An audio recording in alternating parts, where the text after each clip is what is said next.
कोई भी इन्होंने कोशिश की इलेक्शन से भागने की, हम सारी कौम इनको भागने नहीं देगी। इलेक्शंस ना करवाने के लिए इन्होंने कोई भी कोशिश की, सुप्रीम कोर्ट के फैसले के खिलाफ गए, आइन के खिलाफ गए।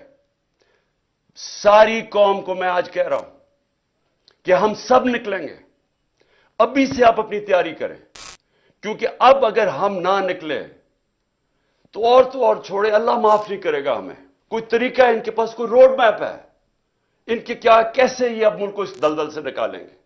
और इसीलिए मैं अपनी एस्टैब्लिशमेंट को भी कहता हूं कि मुझे यह बता दें कि अक्टूबर के ये जो इलेक्शंस जा रहे हैं इसमें पाकिस्तान का क्या फायदा है।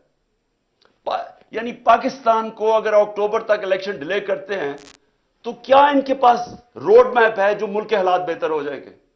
आज कहते जी हमारे पास पैसा नहीं है इलेक्शन करवाने का, तो दिन ब दिन माशी हालात तो बिगड़ रहे हैं, तो अक्टूबर में किधर से पैसा आएगा। आज कहते हैं जी हमारी सिक्योरिटी इतनी अच्छी नहीं है, तो अक्टूबर में सिक्योरिटी कैसे अच्छी हो जाएगी। मेरे पाकिस्तानियों, ये समझ जाएं कि जो आज हालात हैं, जब तक इलेक्शंस नहीं होंगे ये हालात मजीद बिगड़ते जाएंगे। इलेक्शंस क्यों जरूरी हैं? इलेक्शन से सियासी इस्तेकाम आता है। इलेक्शन से जब यह पता चलता है कि 5 साल तक गवर्नमेंट आ गई है तो उसके ऊपर इत्मीनान आ जाता है। लोग अगर सरमायाकारी करनी है तो वो तब करेंगे जब उनको नजर आए कि 5 साल तक अभी गवर्नमेंट बैठी है, पॉलिसीज ये रहेंगी। लेकिन अगर उनको इत्मीनान ही नहीं है, उनको ये नहीं पता कि अगले महीने क्या होना है, 3 महीने के बाद, 6 महीने के बाद क्या होना है, अक्टूबर के बाद क्या होना है, तो कौन पैसा, क्या सरमायाकारी अंदर पाकिस्तान या बाहर से कौन करेगा। तो ये तो एक बंद गली के अंदर पाकिस्तान को लेके जा रहे हैं और सिर्फ अपने मफादात के लिए, इलेक्शन से भागने के लिए। तो मैं आखिर में अपनी सारी कौम को आज ये पैगाम देना चाहता हूं।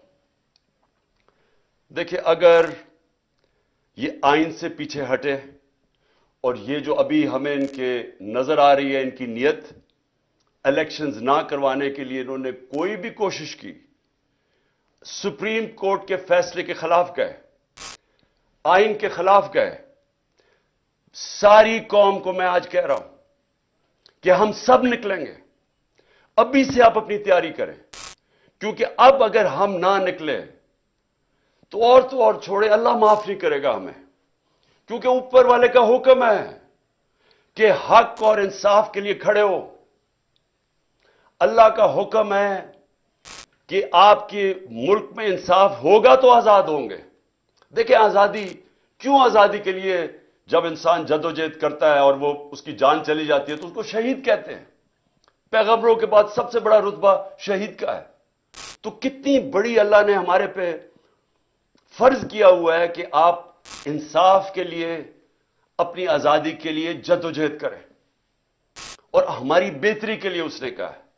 हम अगर ये जो नाइंसाफी करने जा रहे हैं और ये जो कोशिश कर रहे हैं कि धमकियां दे के किसी ना किसी तरह, साजिशें करके किसी ना किसी तरह इलेक्शन से निकले, और अगर हमने इनको कामयाब होने दिया तो ना अल्लाह माफ करेगा, ना तारीख हमें माफ करेगी, ना आपकी आने वाली नस्लें आपको माफ करेंगी।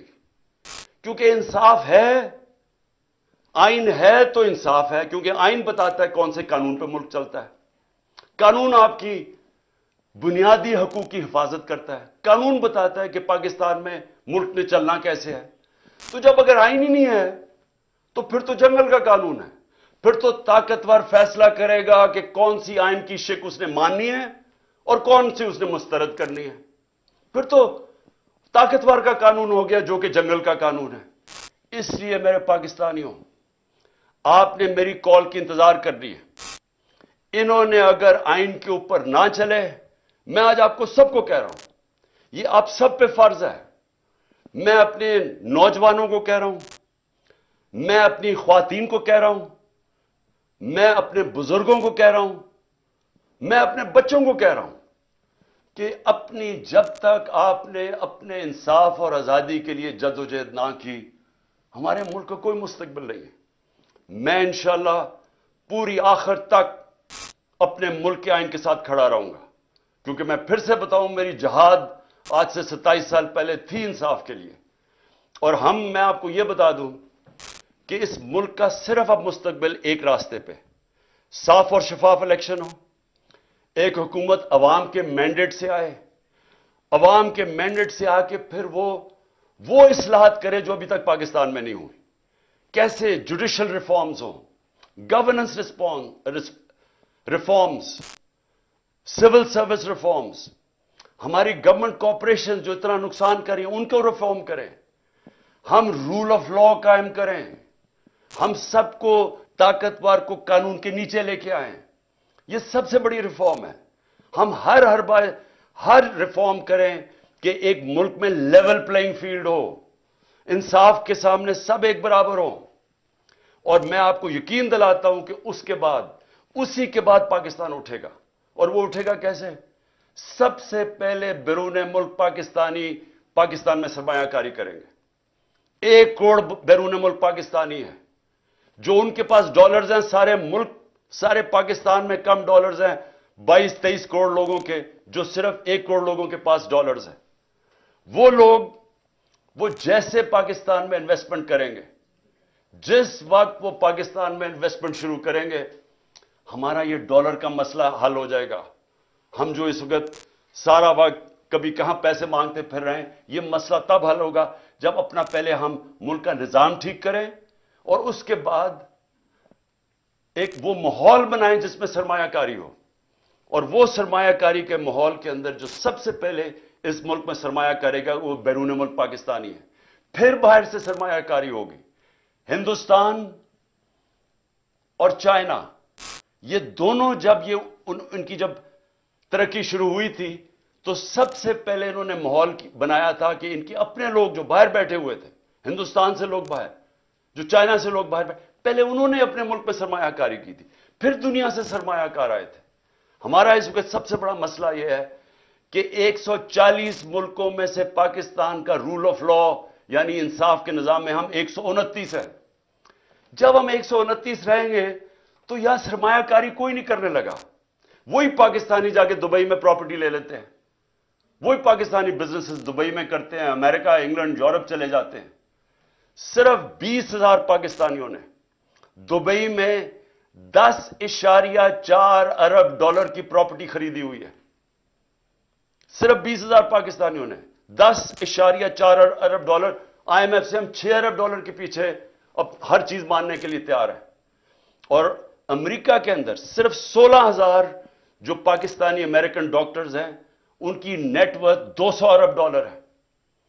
वहां लाखों पाकिस्तानी डॉक्टर्स हैं, अब पाकिस्तानी हैं, पाकिस्तानी अमेरिकन।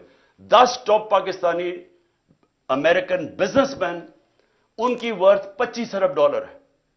तो हमारे मुल्क में अमीर हमारे पाकिस्तानी अमीर तरीन है, बाहर है पाकिस्तान से, यहां भी अमीर तरीन लोग हैं। लेकिन जब तक वो माहौल नहीं बनेगा सरमायाकारी का, पाकिस्तान में इन्वेस्टमेंट नहीं आएगी।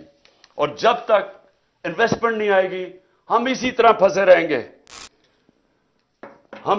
फंसे रहेंगे जो आज हम कभी कहां पैसे मांगते हैं और कभी किसी को से जाके भीख मांगते हैं और अपनी इज्जत भी खो बैठते हैं। वो खुददार मुल्क जो कि इलामा इकबाल की सोच थी, जो कायद आज़म हमारे खुददार लीडर थे, वो बनाने के लिए सबसे पहला कदम रूल ऑफ लॉ है, कानून की हुक्मरानी है। मैं आखिर में ये आपको बता दूं कि हम सब इलेक्शन की तैयारी कर रहे हैं। हमने अपनी इलेक्शन की तैयारी शुरू कर दी है। कल से मैं जितने भी अपने आहिस्ता आहिस्ता सब जो टिकट के एस्पिरेंट्स हैं, जो कैंडिडेट्स हैं, उनके कल से मैं इंटरव्यू शुरू करने लगा हूं। और इंशाल्लाह 10 दिनों तक मैं पूरे टिकट्स फाइनलाइज कर लूंगा, क्योंकि हम पूरी इलेक्शन की तैयारी कर रहे हैं। और अपनी कौम को भी मैं कहता हूं आपने भी पूरा इलेक्शन की तैयारी करनी है। और हमने किसी सूरत कोई भी इन्होंने कोशिश की इलेक्शन से भागने की, हम सारी कौम इनको भागने नहीं देगी।